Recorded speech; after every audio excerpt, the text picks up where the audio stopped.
म्हणजे माझ्या डोक्यावर तुमच्या डोक्यात माझ्या डोक्यावर काँग्रेसचा हात आहे, पवारसाहेबांचा हात आहे, फडणवीसचा हात आहे, उद्धव ठाकरेंचा हात आहे, हां उद्धव काय तुमच्या एकनाथराव शिंदेंचा हात आहे आणि सगळ्यात जास्त म्हणजे जनता जनार्दनांचा हात आहे आणि येवला लासलगावच्या मतदारसंघाचा माझ्या डोक्यावर हात आहे. काय करणार सांगा.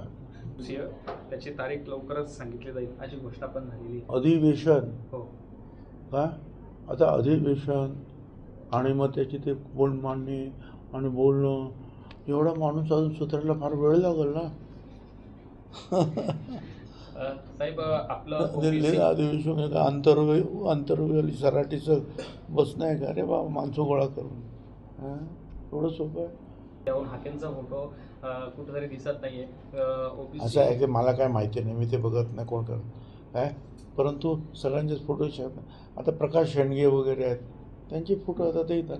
ते पक्ष आणि ते फार पूर्वीपासून जे आहे समाजाचं काम करतात, त्यांचं एक संघटना आहे, तर आम्ही ते घेतली आता त्यांनी ते वेगवेगळे घेतले असेल प्रत्येकाचं. काय आपल्या मुंडे साहेबांचा स्वर्गीय मुंडे साहेबांचा फोटो लावलेला असेल मला त्यांनी सांगितलं. सगळ्यांचेच फोटो नाही शक्य होत ना एवढं याच्यामध्ये कसं होणार. त्यांवरच तोफ डागली तुम्ही टीका करताना. असं आहे ना की त्या अभ्यासकांना सुद्धा माहिती आहे की मराठा आरक्षण जे दिलेले आहे 10% त्याच्यामध्ये जवळपास सगळे 10% जे आहेत 1% सोडलं मराठा समाजाच्या विद्यार्थीनींना त्याचा फायदा झालेला आहे.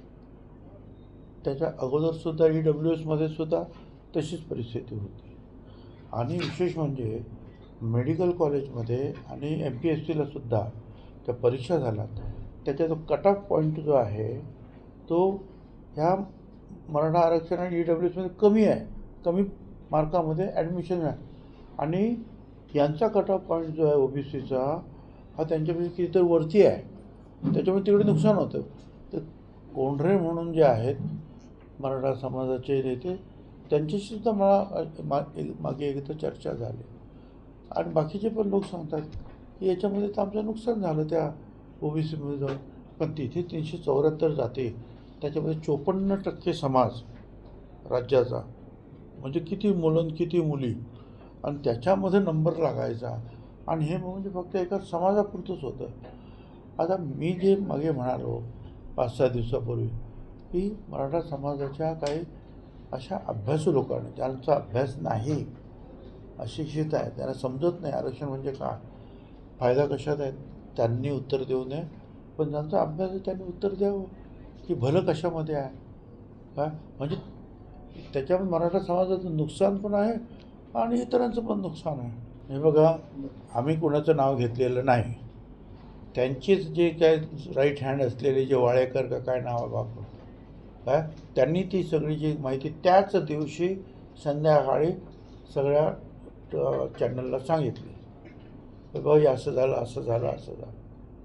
आता मी तर तिथे नव्हतो, म्हणजे तिथे होते त्या लोकांनी सांगितलं की कोणाचे आमदार तिथे होते, कोणी काय सांगितलं, कशा रीतीने पोलिसांवर हल्ले झाले, हे सगळं त्या वाळेकरांनी सांगितलेलं आहे ते काय.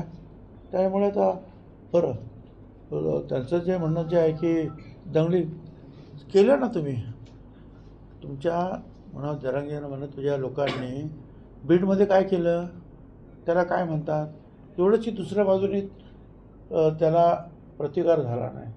पण वन सायडेड तुम्ही जे आहे आमदारांची घरं जाळली, शरद पवार साहेबांचं 3 माळे ऑफिस जाळलं, यदत्त क्षीरसागरची शिक्षण संस्था जाळून टाकली, त्याचा बंगला जाळून टाकला, पूर्व वाचली कशी तरी.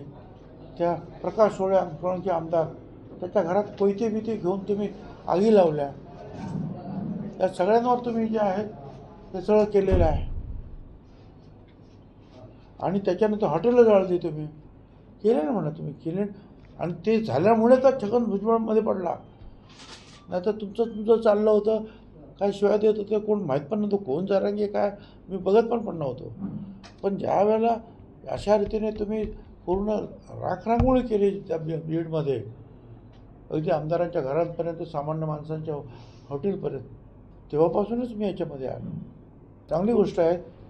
त्या मुलाखतीचा जो पार्ट आहे तो आम्ही घेऊ आणि सन्माननीय हायकोर्टाच्या समोरसुद्धा मांडू की बघा अशा रीतीने दडपशाही करण्यात येते, भीती घालण्यात येते. ते दसऱ्यापर्यंत कसे करा द्या, नाही तर कोणाला फिरू देणार नाही. तर दहशतीच्या वातावरणाखाली हे सर्टिफिकेट द्यावं असा प्रयत्न सुरू आहे. आम्ही ते कोर्टात मांडू.